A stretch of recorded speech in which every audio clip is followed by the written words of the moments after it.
Olá pessoal, nesse vídeo eu vou fazer alguns comentários sobre aquele exercício que questionava o caso base ou o critério de parada na implementação recursiva do cálculo do fatorial. Então eu tenho aqui a função recursiva que calcula o fatorial, como foi visto em uma aula anterior.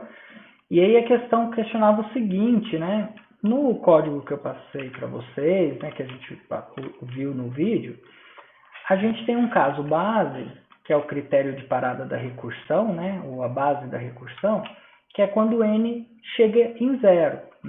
Então, n é o número que você quer calcular o fatorial, ele tem que ser maior ou igual a zero, e a gente vai fazendo chamadas recursivas sempre para um número uma unidade menor do que o n atual, de modo que em algum momento ele vai chegar em zero. E aí o fatorial de zero é 1. E esse é o nosso caso base. E eu questionava se não se pode e se isso seria vantajoso eu parar antes, Porque o n, vamos dizer, começa em 3, então ele vai executar o FATR para 3, depois o FATR para 2, para 1, e somente quando o n virar 0 é que ele vai parar a recursão, certo? E começar a retornar. Por que a gente não pode, por exemplo, parar com n igual a 1, Pois a gente sabe que o n, o 1 fatorial é igual a 1, Então a gente poderia fazer isso aqui, Estaria correto? Estaria correto em partes, o problema desse código qual é? É que ele não funciona para n igual a 0, Se você passar o n igual a 0, pedir para calcular o FATR de 0 nesse caso, ele não vai entrar no caso base e vai começar a chamar o FATR para números negativos, para menos 1, depois para menos 2 e vai acabar gerando todos os números negativos, e isso é um problema, Então, esse é o problema. A mesma coisa para parar com n igual a 2. O fatorial de 2 é 2. Então, eu poderia usar como caso base, se n igual a 2, retorna 2, certo? De novo, esse código funcionaria, mas em partes, Só funcionaria para n maior ou igual que 2. Se eu passasse o FATR, chamasse FATR para n igual a 1 ou n igual a 0, esse código daria problema, certo? Então, essa solução de simplesmente trocar o caso base, ela não funciona corretamente para todos os casos, certo? Então, certo mesmo é você parar só quando chega em zero. Agora, existe uma outra alternativa, A gente pode ter mais do que um caso base, não pode? Então, a gente poderia parar com n igual a 0 ou com n igual a 1. Não poderia? E a gente pode até colocar o n igual a 1 primeiro aqui. E poderia acrescentar também o n igual a 2. Não poderia? E, se quiser também, poderia acrescentar o n igual a 3.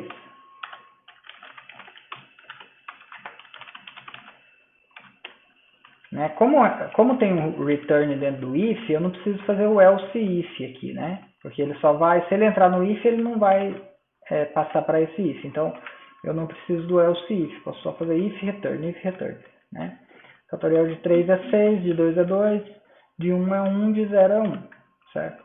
Esse código aqui funciona, tá? Ele vai funcionar para todos os casos e realmente ele vai evitar algumas recursões, vamos tirar o 3 aqui, porque o 3 realmente é um exagero que não faz sentido.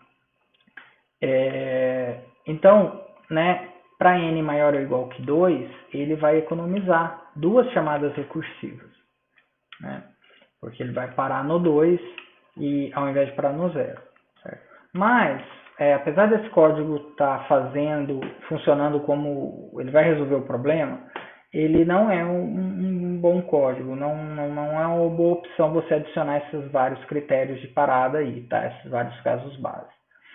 Primeiro, porque adiciona complexidade no seu código de forma desnecessária. Tá? Esse ganho de desempenho aparente aí que você vai ter, que eu já vou falar logo mais que não é um ganho de desempenho, pelo contrário. Mas supondo que isso aqui fosse um ganho de desempenho, é um ganho de desempenho muito pequeno para você deixar seu código tão mais complicado. Não chega a ser complicado porque isso é uma função simples, mas né, seu código dobrou de tamanho, né, mais do que dobrou de tamanho. Então, assim, não vale a pena, né, porque o código está ficando mais complicado, certo? Para ter um ganho que, mesmo que fosse um ganho, seria um ganho pequeno.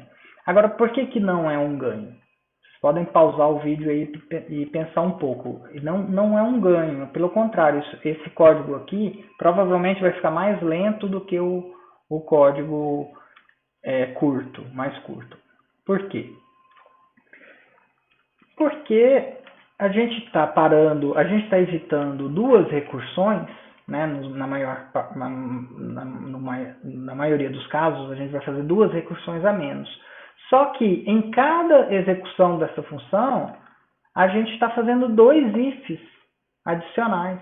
Então, imagina que você vai calcular o FAT-R de 1000, né? Você, ao invés de fazer 1000 recursões, você vai estar fazendo 999 recursões, certo? Só que você está trocando duas recursões a menos ao invés de você estar fazendo um teste por recursão, ou seja, ao invés de você estar fazendo 1000 testes, porque você vai fazer 1000 recursões, você estaria fazendo 1000 testes, você está fazendo 998 recursões, mas em cada uma delas você está fazendo 3 testes. Então, para cada uma dessas recursões que não são ainda o caso base, você está fazendo 3 testes, então você está fazendo 998 vezes 3 testes, ao invés de 1000 testes. Certo? Então você não está trocando 1000 recursões por 998 recursões. Você está trocando 1000 recursões e 1000 testes por 998 recursões, mas praticamente 3000 testes. Então, provavelmente, apesar da recursão ter um custo, né, tanto de memória quanto de tempo de processamento, provavelmente esse custo não vai ser suficiente, né, para valer a pena você ter esses casos base mais breves, tá? Então, a lição desse exercício, né, a moral da história aqui, é que, primeiro, não vale a pena você complicar seu código por pouca coisa, tá? Você deixar seu código mais feio ou mais longo, mais complexo, para ganhar pouco desempenho.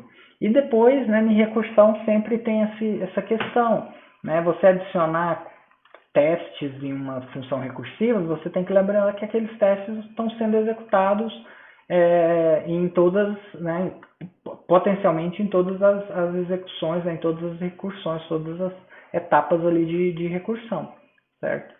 Então, a resposta para esse exercício, no final das contas, é que você pode parar antes, mas sua função vai ficar incompleta, não vai estar resolvendo alguns casos. E se você adicionar vários casos base, você está gerando complexidade desnecessária e sua função provavelmente vai ficar mais lenta do que a função original. Tá? Então, em recursão, é sempre importante vocês pensarem realmente qual é o caso base mais genérico. Qual é aquele caso base que vai ajudar você a resolver todos os casos maiores do que ele. Certo? No caso do fatorial, é o n igual a 0. Ok? Muito obrigado.